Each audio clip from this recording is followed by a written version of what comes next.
Herkese merhaba. Bu videomda size makrome çalışmalarında kare düğümle kum saati modeli yapılışını göstereceğim.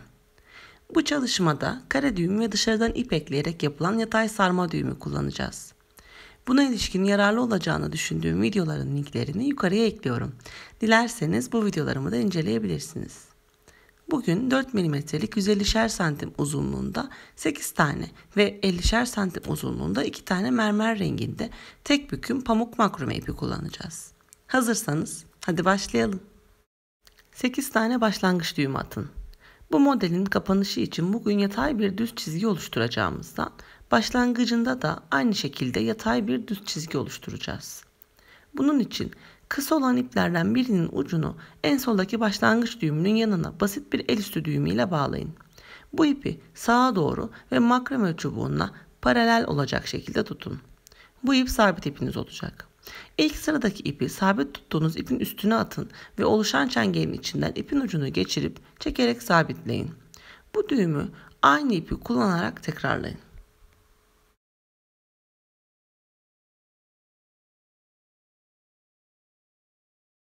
Sabit ipinizi makrome çubuğuna paralel tutmaya devam edin. Çünkü sabit tuttuğunuz ipin şekline göre yapacağınız çizginin şekli değişecektir. Daha sonra kalan tüm ipleri her ipi 2 kez kullanarak sabit ipin üzerine sarma düğümle düğümleyin.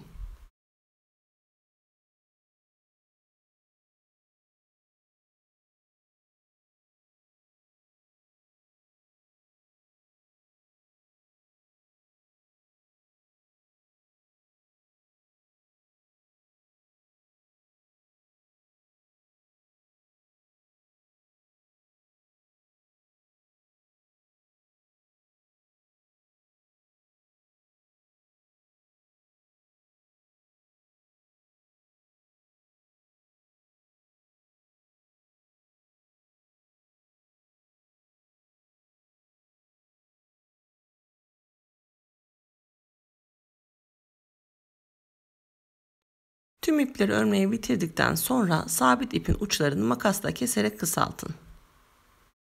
Şimdi modele başlayabiliriz. Bunun için 16 adet ipin en ortasında kalan 4 ipi elinize alın. Sağ ve solda 6'şer ip kalacaktır. Bu 4 iple kare düğüm atmaya başlayacağız. Elinizdeki 4 ipin en sağda olanını ortadaki 2 ipin altında, en soldaki ipin üstünde olacak şekilde tutun. En soldaki ipin ucunu ortadaki sabit iplerin üstünde tutarak sağ tarafta oluşturduğunuz çengelin içinden geçirip her iki taraftaki ipi eşit şekilde ve aynı anda çekerek sabitleyin. Bu ilk düğüm bir yarım kare düğüm olmaktadır. Düğümün dönmesini engellemek için aynı düğümü bir kez de tersten atın. Burada fark edeceğiniz üzere ortadaki 2 ip sabit, sağ ve soldaki ipler ise düğüm attığımız iplerdir.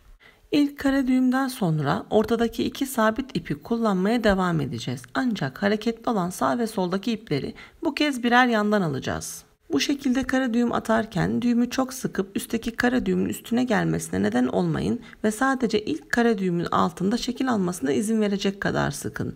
Bunun dışında normal bir tam kare düğüm atarken olduğu gibi aynı düğümü bir kez de tersten atın.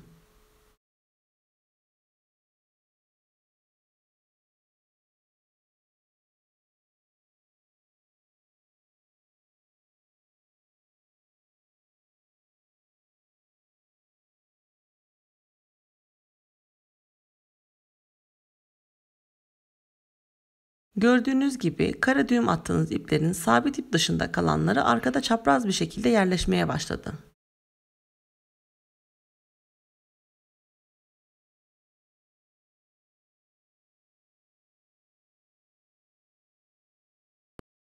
Tüm ipler bitene kadar kare düğümlerde hareketli olan ipleri her iki tarafta da birer yan ipi kullanarak örmeye devam edin.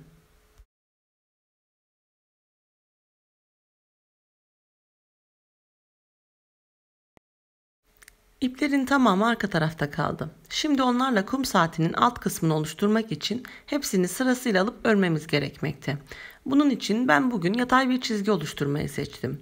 Örgüye yukarıdan bir ters V ile başlayıp örgüyü sonda bir V ile de bitirip başka bir şekil oluşturabilirdik. Ancak bugün ben daha basit olan yolu tercih ettim. Yine de bu örgünün en can alıcı ve dikkat edilmesi gereken noktası ve biraz da zor kısmı bu yatay çizgiyi oluşturmak. Bunun için kısa olan iplerden diğerinin ucunu en soldaki başlangıç düğümünün yanına basit bir el üstü düğümüyle bağlayın. Bu ipi örgünün en altındaki ortada yer alan kara düğümün tam altında olacak şekilde yatay bir çizgide tutun. İlk düğümü bu çizgiye göre, yani en alttaki düğümün hizasına göre atmamız gerekmekte. Aksi halde yatay çizgimiz eğik olacaktır. İlk düğümü atarken dikkat edeceğiniz diğer bir nokta ise bu düğümün yukarıdaki yatay çizginin ilk düğümünün tam altına gelmesi gerektiğidir. Bu şekilde çapraz gelen ipin uzunluğu da doğru olacak ve üstteki kum saati görüntüsünü doğru oranda tamamlayabilecektir.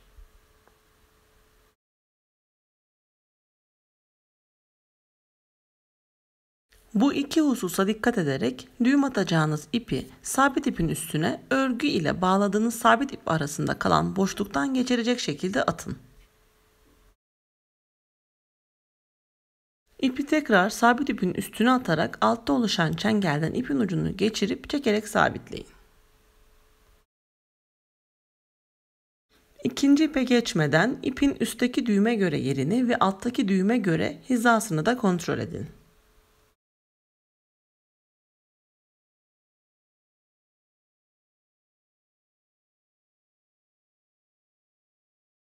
Bu ilk düğümden sonra gerisi kolaylaşacaktır. Örgünün devamında sabit ipinizi makrame çubuğuna paralel tutarak sarma düğümler atmaya devam edin.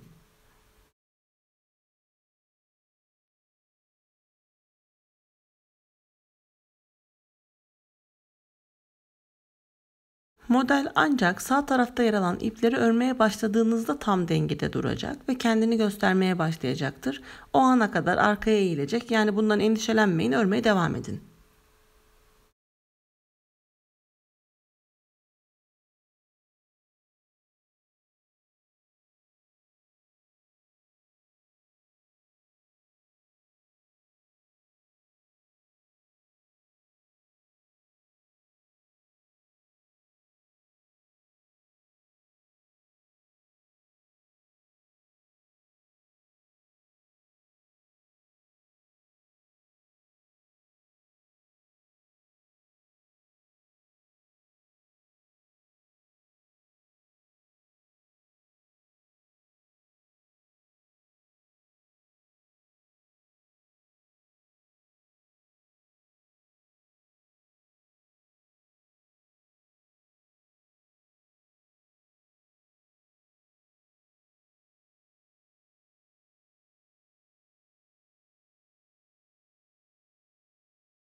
Bu modelde tek büküm ip kullandığım için daha önce verdiğim bir tüyoyu da hatırlatmak isterim.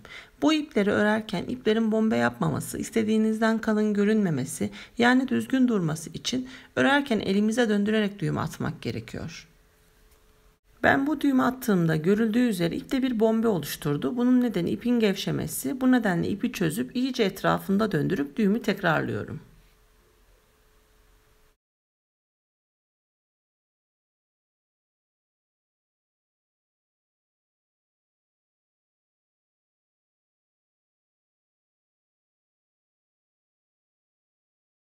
Örgüye sarma düğümlerle devam edin. Ara ara örgüyü düzeltin ve en son tüm ipleri ördükten sonra tüm düğümleri de elinize düzeltip düz çizgiyi netleştirin.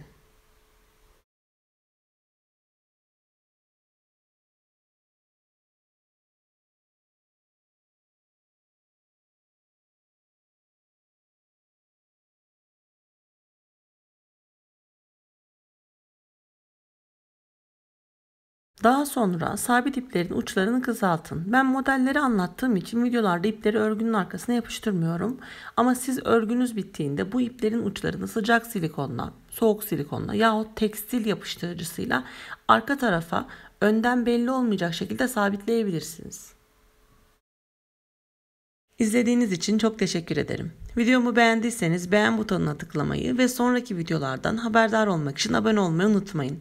Videom hakkında fikir ve sorularınız olursa da yorum kısmına yazmaktan çekinmeyin. Dilerseniz beni Facebook, Instagram ve Pinterest hesaplarımdan da takip edebilirsiniz. Sevgiler.